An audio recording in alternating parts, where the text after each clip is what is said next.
Contra Costa Fire Protection District's first FaceTime Live event that is being shared tonight on not only Facebook, YouTube, but also Periscope. I'll take a minute to make sure that folks are able to join us. We do have a really quick agenda here tonight. I will lay down what not only our objectives are and what it is we're trying to achieve here in short order, but it's really important to me that we have the opportunity for as many people as we can to join us here tonight. So I'm going to give it just one more minute, and I will go over our overall objectives and what this event is about. And I think even more importantly, we will be doing a question and answer session for a good majority of this event here tonight. So those of you that are on Facebook, YouTube, or Periscope, if you have any questions for me, this opportunity is for you. So please start putting your questions in now, and I'm going to do the best I can once you get through a brief introduction to be able to share with you and answer and address any questions that you may have. So it looks like we have a good amount of people starting to hop on, and I welcome all of you. And I thank all of you for taking the time to be here tonight. And so I'm going to just jump right into this. If you're a resident of Brentwood, Oakley, Knightson, Bethel Island, Discovery Bay, Byron, Marsh Creek, and Morgan Territory, this opportunity is for you. My name is Brian Helmick. I'm your fire chief. And this is all in an effort to continue to educate and inform you to make sure that you have as much information you can about your fire district. We do have a lot of challenges. We do have a lot of struggles. And we are working diligently, not only to educate and inform people of our realities, and the fire board is working really hard and making some hard decisions to help this organization move forward in the very near term. The overall objective of why I'm here and what we're trying to do, as I stated, is to educate the community and provide you with an opportunity to ask questions. I also want to let you know that this is not just one event. This event is going to continue to reoccur between now and mid to late September. The goal is that we have a 6-video series, and I'm going to be sharing with you the very first one here tonight in just a moment. It'll be about a 3-minute video series. We have 6 of them. And every week, we're going to continue to run through these series. And the goal is for you to not only get educated and informed and ask questions about what we've done, where we are, and what we're doing. This event is being recorded, and it is going to be hosted onto our website. So if you miss it, that's okay. And once this is done, we recommend that you share it with your friends and businesses. Because again, we have 128,000 people in our jurisdiction, 150 if you include the businesses and the folks that work in our communities. And it's very important, again, that they're educated as the district moves forward with some tough decisions. Tonight, we have scheduled 30 minutes. I'm going to do this introduction here for about, 3 to 4 minutes. We have a 3-minute video, and that will bring us to about the 6:10 range. And then we will spend the remainder of the time addressing questions. We have 30 minutes that are scheduled, but if we need to go longer, I'm willing to do so. And again, if you forget something here tonight, that's okay. You can come back next week, and you can look at, you can address your questions later on. And so again, we're going to be doing FaceTime Lives every week. We're going to be doing community town halls moving forward in the very near future. If I'm not able to get through all the questions here tonight, we'll catalog those, and I'll continue to bring them back because I do want to make sure that people are educated and informed. I don't want to misconstrue that I have all the answers. There are going to be some things that I'm just not capable to answer. I don't have the top of my head. I'd rather be accurate than respond to everything. And so the things I can't respond to, I'll catalog, bring back, and if I need to, I'll work with folks one-on-one off to the side. I do ask, if you're watching on Facebook Live, YouTube, and or Periscope, if you find this information valuable, please share it. We do have a challenge in the district of getting reach. COVID-19 has made that a lot more difficult. So we're going to be doing these FaceTime Lives. We are going to be doing town hall meetings. So we'll be going very specifically to each community throughout our jurisdiction. Again, Brentwood, Oakley, Knightson, Bethel Island, Discovery Bay, Byron, Marsh Creek, and Morgan Territory. We'll also record and archive those. And messages is going to be very consistent and the same, but we want to be focused on all the communities in our jurisdiction. This is the first time us doing this. I do ask for a little bit of grace on the forefront is technology. We're trying to make sure that it works well, and we're trying to get some good reach, but we will improve. I can guarantee you that from tonight and as we move forward. So I do appreciate you giving us a little bit of grace as we move forward with that. So again, the process of tonight is, here's the introduction that I'm doing now. We are going to watch one video tonight The video tonight is going to be providing you a COVID-19 update, and it is going to give you an update because we're just leaving and we spent many months late last year, early in this year doing the We Are Listening initiative. I'll provide you a brief update on that. And we have many other hot topics and frequently asked questions we'll address in the weeks to come. And all of the videos that we'll be sharing are available right now on the district's website if you would like to go and if you'd like to see them all in their entirety. But we'll focus on one per week, and we'll continue to address questions as we move forward. So I think that's a good brief introduction. I do want to thank you for being here tonight, and I do see questions starting to already populate, and for that I do thank you for the questions. And so I'm going to hit pause here real quick. We're going to watch a 3-minute video, and I'll start answering the questions that you have. So thank you for joining us, and enjoy the video. This is Fire Chief Brian Helmick with an important message from your East Contra Costa Fire Protection District. The COVID-19 pandemic has rapidly changed our lives as we know it, and I want to thank you for staying safe, staying informed, and most of all for staying home. The COVID-19 situation has reminded all of us that emergency services matter. That's why, especially now, we're asking you to stay in touch and continue to stay informed. This video is part of a video series created to help keep our community informed and provide answers to questions that we received during our We Are Listening initiative. I hope that you find our videos helpful. And also please remember, the East Contra Costa Fire Protection District is your fire district. You own it, and you will get to shape our community's fire-safe future. Thank you.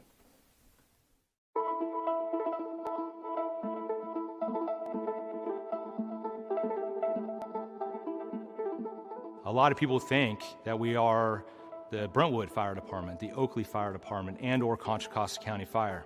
And we are none of those things. We are the East Contra Costa Fire Protection District, a independent special district with elected board of 5 that covers 250 square miles. The 2 challenges the fire district has is number 1, providing adequate fire protection to our existing residents, and number 2 is addressing growth responsibly. We really wanted to spend a lot of time listening to the citizens and the businesses of our jurisdiction. We are trying to actually get out to the 128,000 residents. And the reason I know that it is working is that we are getting a lot of feedback. We've had hundreds of handwritten responses into the district. We have had a lot of interaction. We had a lot of really good feedback, constructive and otherwise, and I really do feel that we have heard a lot, and it's important to let the people know what we've heard and to clarify any confusion that they may have. The We Are Listening initiative is something that was directed on behalf of the fire board, is we really wanted to make sure before we took any additional steps to make any asks and or go for any initiatives within our jurisdiction. The goal is to be able to continue to inform, educate, and refine and provide very relevant, accurate, and factual information to the citizens to further inform them about the fire district. So we have heard and we've collected a lot of frequently asked questions. Now the goal is to be able to provide the clarity and information and continue to inform and educate our communities with some factual information. When I had the privilege of becoming the fire chief in 2017, the district had some very real challenges. There were some things that were very apparent that we had to correct, and they are not being transparent. We were criticized of not being transparent financially, operationally, not having an accessible website with a lot of information, which we do today. We have, in the last 3 years, received actually a transparency certification from the state of California. I believe in transparency, I believe in truth, and that is the platform that I operate on personally and professionally. The district does have a 5-year strategic plan. And what that 5-year strategic plan does is it identifies not only our mission, vision, value statement, but also the goals that the district wants to achieve over the next 5 years and what the strategies are to achieve them. It also has an implementation action plan that very much focuses on the budget of the district and identifies what we can do with our existing revenues the district receives. And it also defines the deficits that we have to increase service levels over time. It is very measurable, and then it also identifies who would be doing what if we received additional revenue. East Contra Costa Fire Protection District is your fire district. Get informed. Important decisions are coming to ensure a safer community.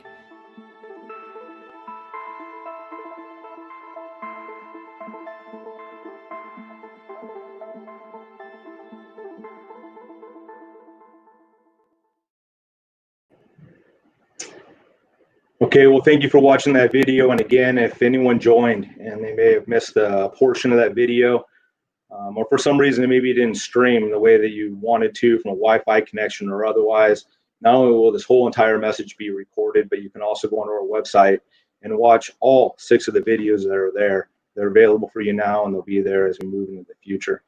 Again, this tonight is very focused on a COVID-19 update in a response to what we've been doing to try to continue to inform and educate the district. And it's at this time that we'll continue to do a question and answer session. The questions are populating rapidly. I will tell you that there's a lot of things that I'll work through. But one of them popped up and it says, how does or can East Contra Costa partner with the fire district and law enforcement agencies to better prevent fires caused by illegal fireworks? Many may not know, but in 2019 and prior to 2019, the East Contra Costa Fire Protection District didn't even provide prevention services in our jurisdiction. We actually had contracted them out to bordering or aligning agencies, Contra Costa County Fire. For many reasons, Contra Costa County Fire was no longer able to provide those services to our agency. And I was advised I had 90 days to begin to work in late 2019 to establish our own fire prevention bureau. It was a huge lift, and I commend not only all of our staff, legal counsel, the fire board, responding diligently to make sure that we can get our own fire prevention bureau. I said late 19, but it was actually late 18. In mid 2019, we hired Fire Marshal Steve Albert, a tremendous asset to our organization, and he took the bull by the horns, and that helped me and our district be able to establish our own fire prevention bureau. To directly answer the question is, this is the very first year that we have partnered with our agencies. Not only do we have our own fire recovery fee schedule, but we also have the own citation processes to where we can hold people accountable. We can collect fireworks. We can cite people in cooperation with the law enforcement agencies. I don't want to misrepresent the number, but if you go onto our website and look on a press release, I believe that we collected 70 pounds of fireworks. We gave over 100 citations this 4th of July. And we educated and we worked hand in hand with not only the Sheriff's Office, the Oakley Police Department, and the Brentwood Police Department. Again, Brentwood, Oakley, Knightson, Byron, Bethel Island, Discovery Bay, Marsh Creek, Morgan Territory, 250 square mile jurisdiction. And we had to work with those different law agencies. So listen, we are not where we need to be, but we are definitely making progress. And so the fact that we have the policies, the ordinances, and the people in place. We had one fire marshal, we had 2 of our inspectors out in the field working hand in hand, radio communications with law enforcement.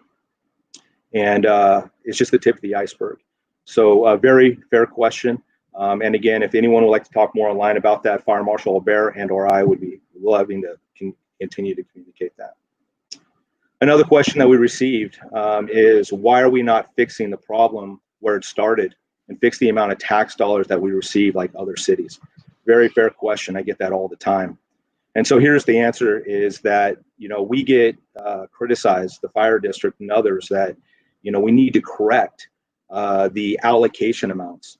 The allocation amounts are called the ad valorem, which is a 1% we all pay on our property taxes. And that 1%, depending upon the tax rate area that you live in, is divided up differently. We have approximately around 300, give or take, tax rate areas within our jurisdiction.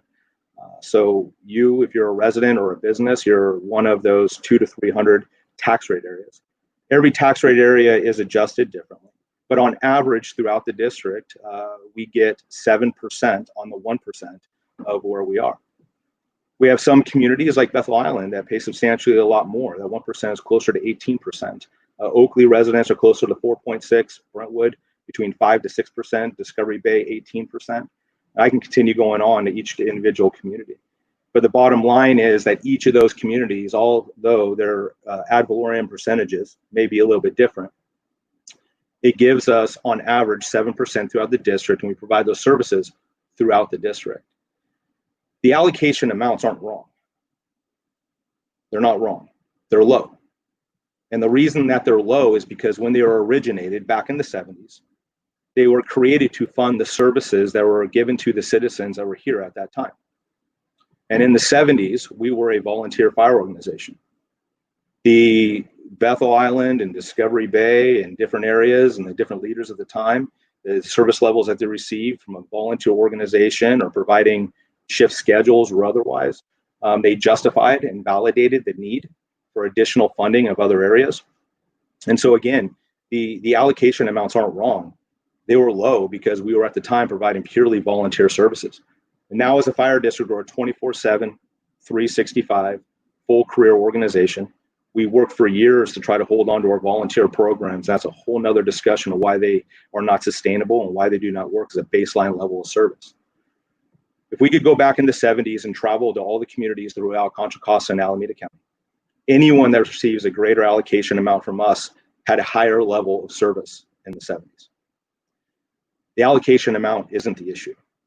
The issue is that over time, we've had tremendous growth. We've had growth that many of you have felt and many of you have seen. The growth that has come in over time, we did not address growth responsibly as the fire district. In cooperation with the cities and the counties, we did not put incrementally on all new development the appropriate mitigation measures or assessments on new development. Respectfully, any homes that came in after 1980 and late 70s, there should have been an assessment for that home for the impact it would bring to our communities. We as the fire district cannot place assessments on past property without the approval and the support of the residents that own their homes. We can, however, stop the bleeding today. And right now we are on the implementation process of placing assessments and fees on all new development to stop the bleeding, to make sure. Today we have 3 stations. We should have 6. We have a 3-station deficit because we did not put those mitigation measures on development. And when it comes to growth, we know we're going to need an additional 3 stations over the next 20 years to address that growth. Right now, the city of Brentwood, the city of Oakley, and the county are working with the district to ensure that future development will pay for not only building and constructing 3 stations, but sustainably funding and operating them. Assessments are going to be placed on future properties. The decision when they buy the home, it will be there. We cannot place those assessments on existing properties to address our existing deficit. And no, we did not place it in the past. We're trying to correct it now. And that's why we need some support. The fire board is going to be considering how we move forward in November, but I hope that addresses that question. Are we working on hiring more personnel? Right now, again, we are all about sustainability. We had a lot of retention issues of the past because we hired people in positions that were not sustainable. With the support of the fire board and at the request of myself, the fire chief, we only hire for positions that we know are going to be sustainable. If we get additional funding for 1, 2, and/or 3 stations, we will absolutely hire for those 3 stations. We are also trying to address our attrition issues.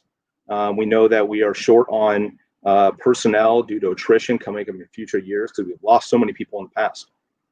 And since we've lost so many people, we got to get ahead and get people into the system, to get them matured into the system to promote when retirements come in. So we will hire for attrition, which means we'll upstaff. We'll carry some more people, more than normal, to be prepared for when people leave. So for attrition, we will hire. For sustainable service level increases, we will hire. At this time, we are not hiring. But please, our website says future employment or employment opportunities. It's on the right-hand column of our screen. Continue to monitor that, and that information is there. For future viewers, will your lives be same day and times each week? Oh, I'm sorry. Okay, for future viewers. So no, we are trying to get consistency, but consistency is a little difficult. If you go onto the district's website or if you go on the district's Facebook page, you will see all of the upcoming events. We have this event is being archived, like I said, on the website. All the information is available there, but we will continue to communicate on the mediums that you're watching now when the upcoming meetings are.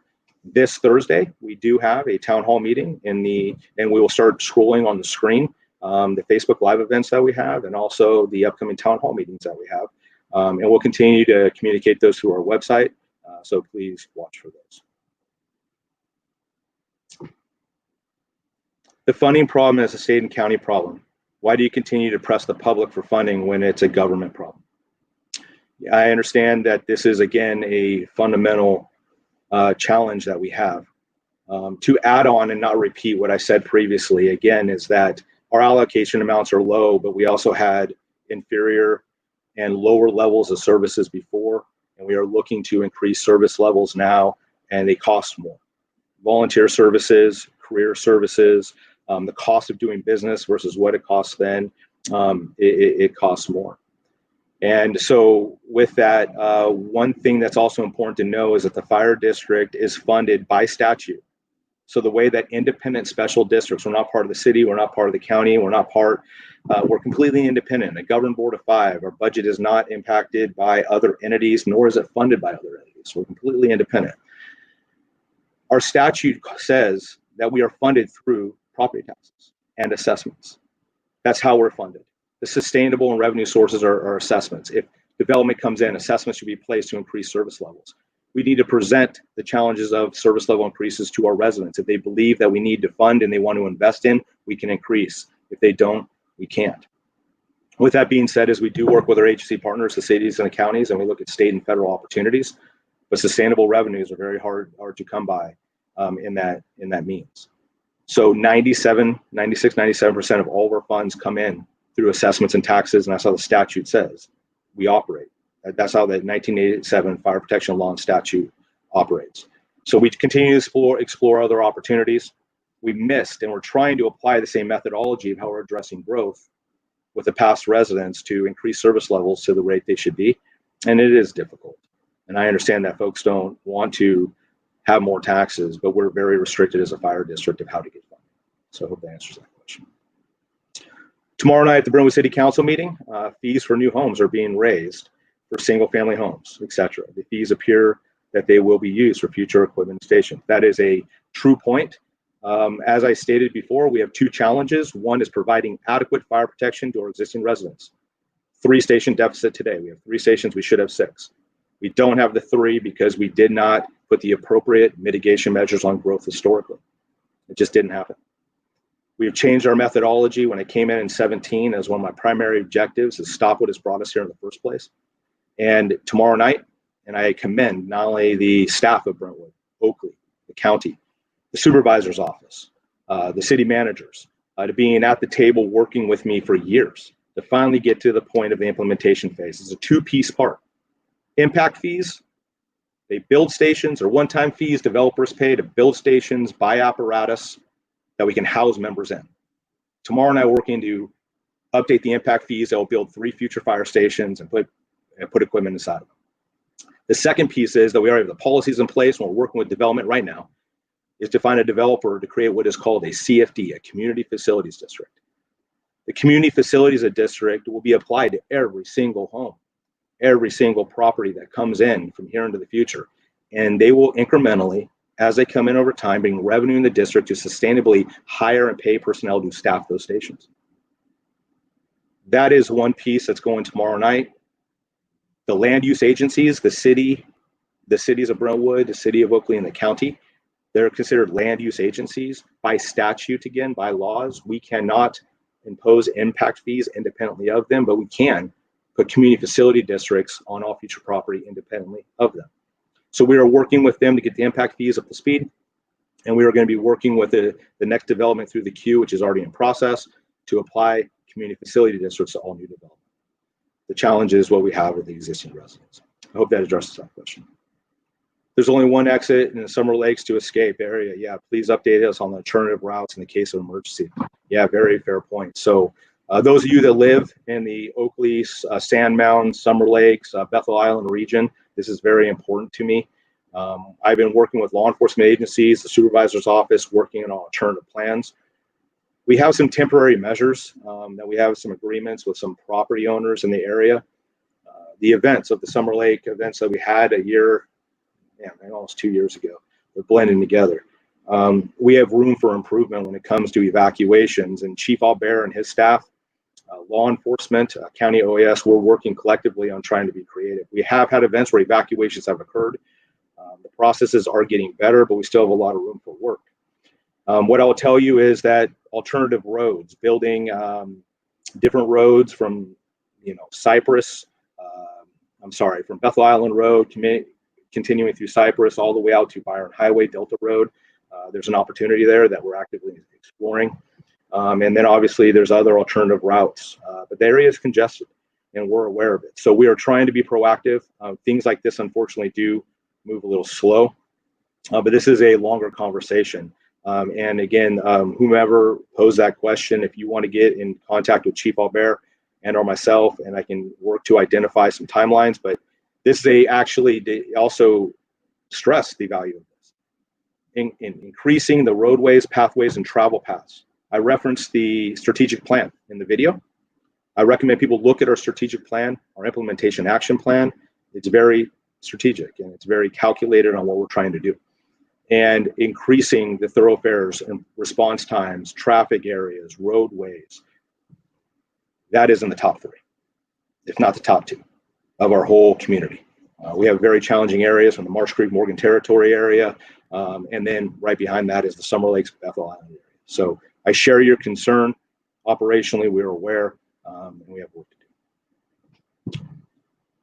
Why can't the 3 that are closed, right? I assume the 3 stations that are closed be used. Additionally, is there enough funding to staff them? We are sustainable. What I mean by sustainable is we're administratively sustainable to staff and fund stations over a 10-year period. The cost of doing our business continues to increase. We have retention challenges. We are trying to make sure that our members are fair within the market. We have to maintain our equipment, replace our equipment, and we have to provide the services that we have. The revenue that we have is sustainable for 3 stations over 10 years. Today, we do have a little bit of revenue over what we spend on an annual basis, but it's diminishing every single year. At the end of 7, as we get to 10 years, we also have reserves, one-time funds sitting off to the side. And we're making sure that we are sustainable in every decision we make. If there's a pay increase, if we're purchasing something, we don't look how it affects us today. We look well down the road. That is something that I commend our business services manager, our financial staff, our finance committee. We're very calculated. If you ever hear the district's buying something, if you hear that we're paying our members more, that isn't a hip shot. It is analyzed to make sure that we're doing everything we can to stay competitive in the market and that we are sustainable. We are sustainable at 3 stations. If we were to open a 4th station, we would exhaust all of our reserves in the matter of years. And we would be in the black and laying off firefighters and be compromised, not only keeping 3 stations open, we'd be at 2. And so for that reason, we maintain 3. The stations that are shuttered, the stations that were shuttered were not intended to be 24/7 operational stations. They're meant to be volunteer stations built in the 50s and the 60s. They have many issues. They're not located in our strategic initiative to protect the 250 square miles effectively. We merged in 2002 from 3 small organizations. And previously before that, there were many more organizations that consolidated in other organizations. And when the stations were constructed and built, they weren't placed in the best or appropriate locations looking at a regional approach. So we're in the process of surplusing some stations. We have a 9-station build out, a 9-station plan. We know where the dirt needs to be, at least the proximity of where they're going to go. And we're very intentional to locking down that land, securing where they're going to be and what they're going to do. So we invest in the state. Right now we have 3 stations. We have 1 constructed that's not staffed. And we're also working in design review to build another. And the impact fees, they're going in front of the council is going to build the future stations 7, 8, and 9 to make sure that they're there. So again, if that doesn't answer the question, I'd be more than willing to talk more in depth if needed. What is the timing to open and staff the new station on Cypress and Bethel Island Road? So those that may not know is that we have a station that is actually constructed and staffed on Cypress Road near the intersection of Bethel Island. And it is not staffed because we do not have the revenue, as I just stated, to staff a 4th station. When we get revenue to staff a station, right now that's the only station we have constructed that is slated to be the 1st station that is going to be staffed. And we're in design review right now to build another station, which is going to be constructed in Brentwood behind Pioneer School at the intersection of Grant and Empire. And that would be the 2nd station that we would staff. And so right now we don't have funds to be able to staff what we have. But if we had the revenue to staff a station, now I want folks to know is that station isn't just an empty station. We also don't have appropriate administration capabilities. We're currently leasing out of the Brentwood City Hall building. Part of the station that we're building at the Empire and Grant location is also going to have a administration building component to it. So right now, my administrative staff, we're separated. We have some at City Hall in Brentwood, and then we have all the rest of we have our business services. I have our fire marshals, our inspectors, which are also serve as plan review and investigators, all at a Station 55. So it is very hard for us to come together and be functional because we don't even have an administration building, but we're diligently working on it. So 3 stations, and we have a plan which we'll be sharing as we approach November of the station ordering to open, and if additional revenue were to be coming in. That plan's done. It just really hasn't been pushed out. Multiple ballot initiatives have failed over the past decade, being voted down by the constituents of the district. What other plans and ideas do you have in order to add to ECCFPD's budget? What do you have to say to elected officials of municipalities that continue to say that it's not their problem to fund the fire protection when they continue to build residential units, putting continued pressure on the district? If you can, I'm going to leave that question up. I would like to see it. I know it's covering my face. I'll try to come up here because there's a lot there, and I want to make sure I answer all of it. So listen, I'm very aware that we as a community, I'm a resident of this community. I have been since 1999. I've lived out here. I have a wife. I have 3 children. My wife's a teacher. My kids go to school here. I live here. So I'm impacted equally as a resident. I was here through all the initiatives that did not pass, and my neighbors, the ones I barbecued with, the ones I went to church with, the people that are my friends. I ride a bike, and I cycle a lot, and the guys I talk to, they're pretty frank with me of why they do or do not support the district. I understand many of the criticisms that historically have been there. The tone has changed. It's been very interesting. It used to be that we do not want to invest into the district because the district lacks transparency, a lack of a plan. What they're doing is a Band-Aid. They're utilizing scare tactics. They're not living within their means. There were many things that I understood, disappointed, but I understood why people were voting no. And I archived those and I logged those down. And I told myself, if I ever stand up and if I do things, I'm going to remedy those things. And that's what I've been working to do with the direction of the fire board and with the support of members of the organization, as I've been working for 3 years to remedy valid criticisms of transparency, plan, scare tactics, and otherwise. We have remedied many, if not all. And when I say if not all, it's because we're in implementation phase of remedying many of the things that we didn't have. The challenge is that the tone has changed to no taxes, no matter what. And that's a newer situation. And so I need to respect, because my job as the general manager, as the fire chief of the district, is to do one thing, is run the business as appropriately as I can with the revenues I have. If there is a deficit or a service level challenge, it is my job to, number one, identify it and present that to the board, and also provide recommended solutions to the fire board. The fire board will either approve or deny my recommendations, and they will ultimately put those decisions, if needed, in front of the residents. And it's my job to educate and inform people of the realities of what we have. The people get to choose the level of protection they want to invest to. Do they want added benefit? Do they want added services, or do they not? If the answer is no, then my job is to manage the district with the revenues that we have. If the answer is yes, it is my job to make sure I meet the bench lines, the benchmarks, and the timeframes to increase service levels of which the investment was made, transparently, measurably, and across the board. So I understand that things have not passed.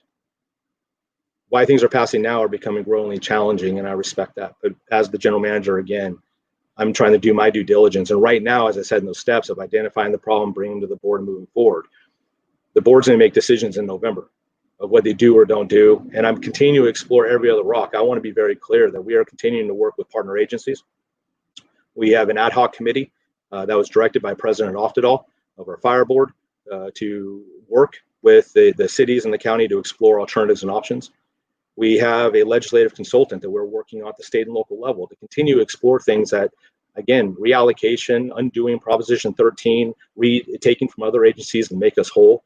They are non-discussion starters, not because I say so, but because I've experienced it. We continue to have those conversations. And if they materialize, fantastic. We also watch for any initiative that is at the local, state, federal level that may impact the district, and we're watching to see how elections go. If there's anything that is from different entities doing sales taxes, and or if anybody's doing measures that may adjust the allocation measures, or if there's multiple propositions that may or may not impact the district. And that's why we're waiting. We will, and I will, from my office, do our due diligence to explore every path and every option. And we will see what happens at the federal and state level and where the dust settles. And the board in November will make a decision of what our deficits are and what we need to do to move forward. But it isn't going to take all of us.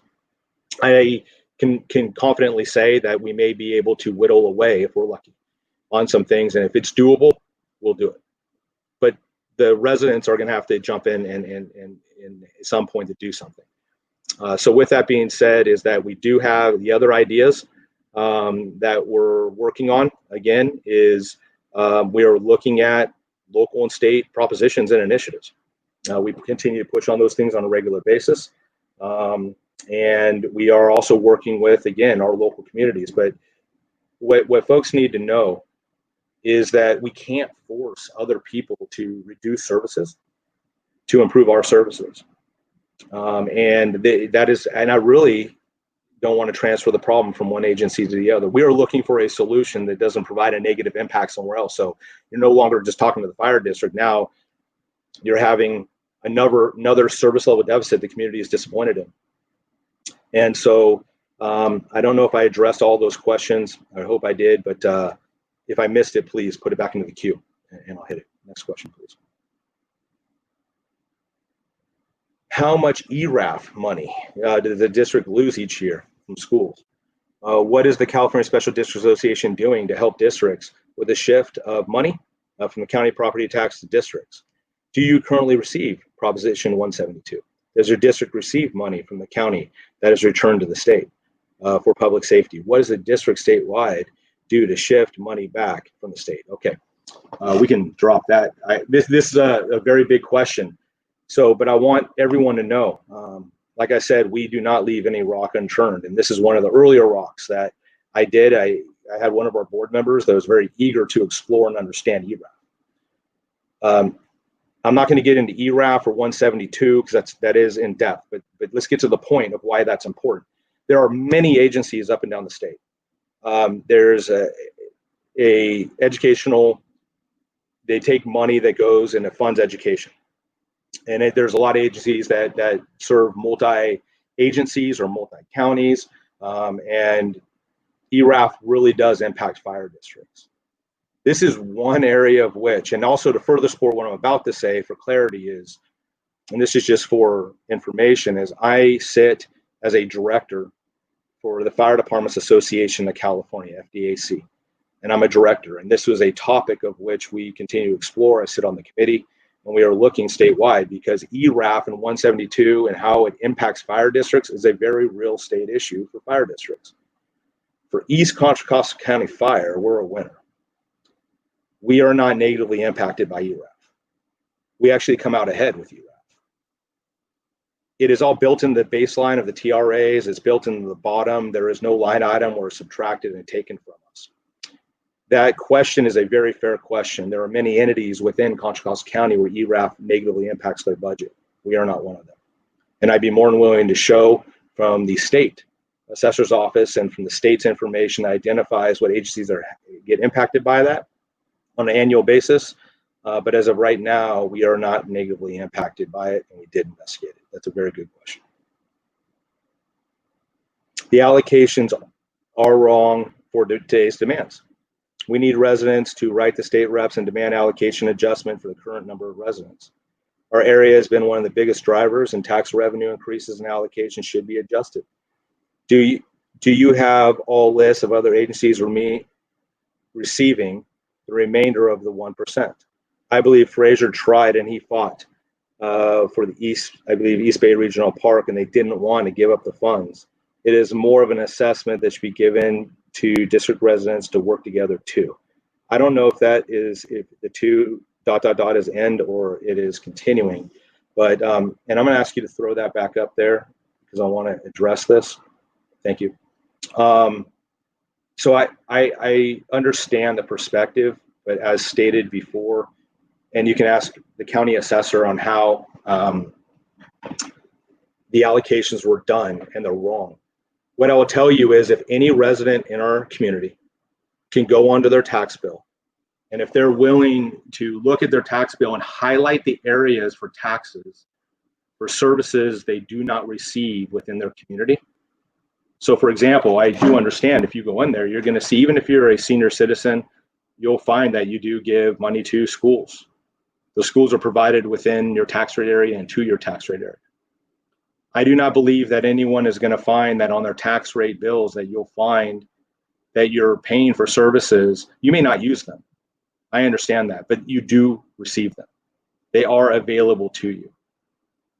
Reallocation requires us to take from other agencies, which will in turn lead to service level decreases in other areas. And it's a very difficult topic. No agency is going to willingly cut their services to their providers and take money away from their entity. It is a very hard conversation for any organization, if it's either forced or voluntary or otherwise, to say, we don't need services, we're going to cut our services, we're not going to grow our services.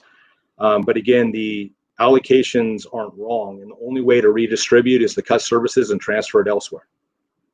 We have found and discussed locally and at the state level, this is not something we can do on our own. If you go, as I have, and I've spent weeks, probably a month or some months in my capacity and discussed locally and at the state level, it isn't from a lack of attempting and trying. This is actually the first initiative I went up to understand why reallocation couldn't occur. And it wasn't from amount of hard work or not wanting to ask. It is a non-discussion starter. And if anyone were to talk to assembly members, Senate members, or otherwise, I would never speak for them. But reallocation, there are many other entities and many other organizations and many other lobbyists and many other things to where if you think you're going to take from one to make another whole and cut services, it's going to be fought for. We don't have the authority, we don't have the right to take it. We need it, and we've tried, and we will continue to try. But reallocation, if we're looking for that to be our answer, it doesn't have to take a huge state initiative.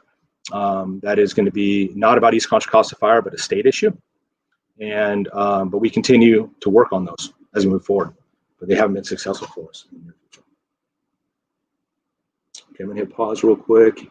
It's 6:42. I thank everyone that's still on the line. I'm gonna keep going, and I'm gonna do the best I can. I don't know how far we're making it here, and I apologize those that we're not getting to. And if we do, please come back. We'll archive these and try to hit them. What is your opinion of the comment of the union president, Vice Wells, at last month's fire board meeting that they can no longer wait for a tax initiative and the road is dead, that the only avenue now is to consolidate? So to be clear, as I stated, I, as a fire chief and the fire board, we continue to explore all options, and we will continue to explore all options. As was stated in the previous question about state initiatives or reallocation or otherwise, we continue to investigate and explore and have conversations, although we've hit a dead end. We are continuing to work with other entities, agencies, to see if there's any willingness or opportunity that isn't detrimental and catastrophic to their operations. We have had multiple conversations with multiple agencies historically when it comes down to consolidation. We want to make sure as we approach November that no rock is left unturned. We want to make sure that that we check feasibility on everything. And so I am, in addition to working with the other entities, continue to work at local and state level, I'm also reaching out to bordering agencies to inquire the feasibility of what they can do with the revenues that we have. And I anticipate by November, all of that is going to be presentable. So we are not afraid of the work. We're not afraid of checking. We're checking all options. And, tax measures and revenues are part of that equation. So we'll continue looking for feasibility on that. Stay tuned. That should be coming. All that should be coming in the near future. So even with the increased future homes, we are still going to be way behind on the number of facilities as we add more that are needed. So here's the thing. I hope I'm answering this question right. So even though we're addressing growth, put that question back up again, please. Yes. So here's the hard part is that we're not a land use agency, and not being a land use agency, we do not have control of the development. The fire district has made a stance, and we're actually in agreement with the city and the county that the fire district cannot support any new development without the appropriate mitigation measures, as previously stated, impact fees and CFDs. Today, within Brentwood, Oakley, and unincorporated areas of Contra Costa County, we have impact fees and CFDs being applied to all new development. We do have an existing service level deficit, however, and we have to address that. And that's the hard thing we're trying to do right now. We're trying to work with everybody to come up with a solution. We're trying to have multi ways of funding the district. When I came in, we got funded by taxes. That's it. We were funded by property taxes. Now we're implementing impact fees. We're implementing CFDs. We have a cost recovery program. And how we're going to address our existing service level deficit is going to be a fifth means of revenue for the district. We are at 1. We're now up to 4. We need 1 more or more to fix what we're doing. So we can't stop development. As long as it's done responsibly, the district supports it. In the very near term, we're going to come up with a solution that we all need to invest in for our existing service level deficits, and we need to run the districts with revenues that we have to address it. So that's why this is so very important. Everybody gets engaged. But hopefully in the next couple of months, we can come up with a viable solution that we all can support that can get us a solution to address our existing level deficits, and we got growth handled. You state you are basing a new rate for communities. Why is the Delta Coves in the same rate as Bethel Island? Why is the Delta Coves? So there's 2 separate things going on here. The new rate, to be clear, is not the tax rate area. It's the CFD, or the community facility district, of which they have. When I came into the district, and prior to that development being approved in Summer Lakes, they are part of a district-wide CFD, and the host of that district-wide CFD is Diablo Water District, and we are a partner in that. That was done prior to my arrival. The district participates in 3 CFDs. We have 3 of them that are our own or we participate in. One is the Summer Lakes community. One is the Gilbert properties along the Cypress Corridor, which we originated once I arrived, and the Delta Coves property. So the tax rate area is one thing, but the CFD is another. They pay into a CFD where the Bethel Island residents do not. The Summer Lake residents do. And I want to hit on a key point too, because this comes up all the time and it's fair. And another one of our strategic initiatives, if you go and read our strategic plan, that I know I'm very aware of and I'm very sensitive to, and so is the fire board, is the inequity of CFDs on some properties and not others. So the Summer Lake residents and the Delta Coves and the Gilbert properties, they pay into a CFD, a district CFD. And all the other residents in our jurisdiction do not. I want to provide confidence that as we move forward, we are putting resolutions, ordinances, and policies in place that if we move forward and we pass an assessment, there will not be a double tax. Residents will pay the greater of the 2, but they will not pay both. And that way that we can take care of those inequities of the added benefit of what we bring into the district. So I do understand the frustrations of the Summer Lake residents, the Delta Coves, the Gilbert properties, so they're paying these assessments without the added services. And I'm working everything I can to be able to address that. And if a revenue measure were to pass, we'll be able to balance it out throughout the district. Should the vote pass, how long would it take to put firefighters on the street? I love it. So look, right now we have a station built. As we move forward, and we already have a succession plan process in place. When I came in, we have active test processes every 2 years. So that means I test battalion chiefs, captains, engineers, and firefighters. And we work to make sure that we have people to move up the chain if the opportunity were to become available through service level increases and or attrition. In addition, we have an active list of people that we're willing to hire. And if a measure were to pass, I can hire people the next day. I strongly believe that we would incrementally be able to do service level increases. And we probably within 6 to 9 months can be able to get resources onto the street, if not faster. So we have a station built. We have people in the queue. We have people that we can upstaff and be able to provide some service levels. but in 6 to 9 months, we should be able to get resources on the street and promote people throughout our system, backfill those positions, and get it done. So if something were to pass, we get one station immediately. It would take us a little bit of time to get the second station on the line and then ultimately the third station on the line. But within a 3 to 4 year window, we'll be able to take care of our existing service level deficit. And I think that's also another thing that the community and members need to understand. You just can't turn this stuff on and turn this stuff off. We need to start to investing into the system because we're not going to correct it overnight. It's going to take a minute to get the resources in, to be able to build, to be able to go. And that is why it's important that we start investing as soon as possible. Does the fire department sign off on development plans? Can you withhold signatures until escape path, turn radiuses, street width meet your standards? It seems like you don't have input. You know what, Linda, I understand the optics of that, and I think historically in some cases your statement's true. We haven't always had a seat at the table. We have not always been as actively engaged as we should have been. But I will tell you confidently, the day that Chief Albert walked through, I started trying to hold that line. I came in 17. I tried to hold that line at the end of 2018 into 19. There was a hard stop when Chief Albert came through the door, and I continue to support him, and he supports me. There's a big misconception just because you see dirt moving that wasn't approved last week. If you see dirt moving and lumber being delivered and things going vertical, those decisions were made a long time ago. It didn't just happen last week and then it started. These things take time. Legally, there's certain things, there's entitlements that we cannot put onto new properties. There's certain things that we can't do, and things go through the process of being approved and things being done.